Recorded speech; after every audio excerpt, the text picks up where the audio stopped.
at any point, like you work with neural networks, adversarial networks, and so on and so forth, do you see at any point AI like going through a self-regulatory process where one neural network is saying, you're not doing right on at least on this portion?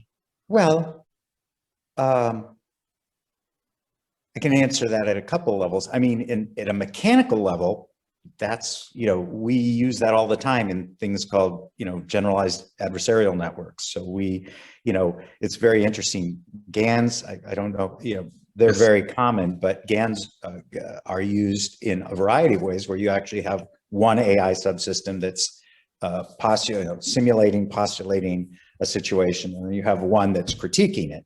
And that technique is used for, generating style transfer. It's used for doing creative, compositions.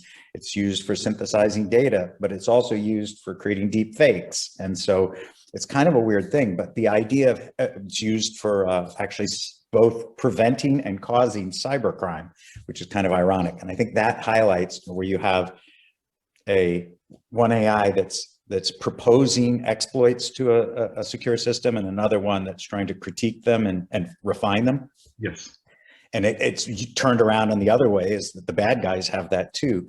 So I think that the idea of actually having two AIs, which are, one is the oversight of another, is mechanically done all the time. The question is, and I think to Reid's point, I think it really is important that you have the experts in the room, because I really take what you said to heart, Reid, is, I don't think anybody in the engineering side is a trained ethicist, will not likely be. I think it's very interesting, nuanced problem, especially when there is no ground truth for ethics.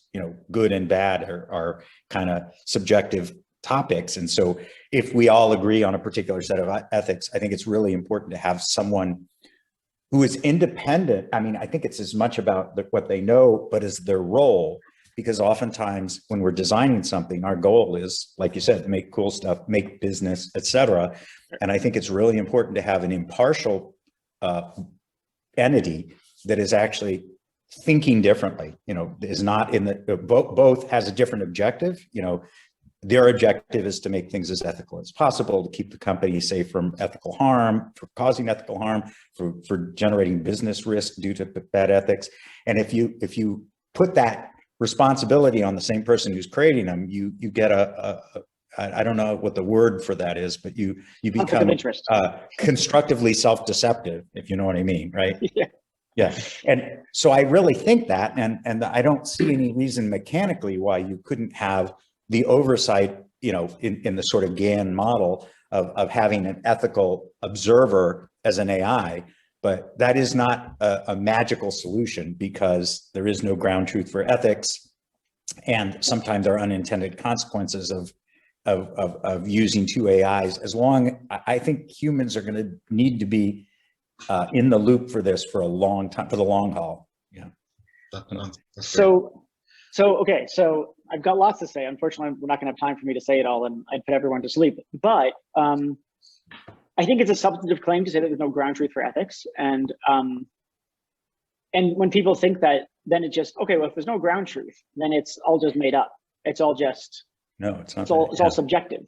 I mean, maybe you mean something else by there's no ground truth, but you might think that there are certain ethical truths, like genocide is bad or something like that. And there are reasons for, then the question is, well, why would you think that there's no ground truth to ethics?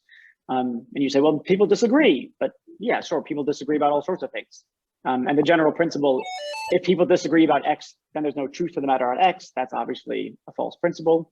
Anyway, that's a bigger conversation I'm happy to get into at some point. The other thing is that I totally agree with you, John, that having independent oversight is crucial. So when you think about the way that medical IRBs work, for instance, before you're going to do medical research on human subjects, you have to get approval from an IRB. IRBs are, of course, required by regulation now, in the States anyway. But you have to have, it's required by regulation that at least one member on the IRB be not associated with the organization. They have to be independent to avoid conflicts of interest. And I think we definitely need the same thing for AI. there needs to be some kind of ethics committee within an organization, or call it an AI IRB. There should be at least one member of that AI IRB that is independent. I wouldn't think, and I do think that we will need humans on that for a long time, probably forever. I would be shocked if we could figure out an AI that could properly vet for ethical risks. Surely there'd be some true positives, but there'd also be lots of false negatives and false positives. I'd like to know the rates of those and how they compare to humans. And I'd be shocked if they did better than a trained ethicist. I could be, let that be a big challenge. And let me be proven wrong.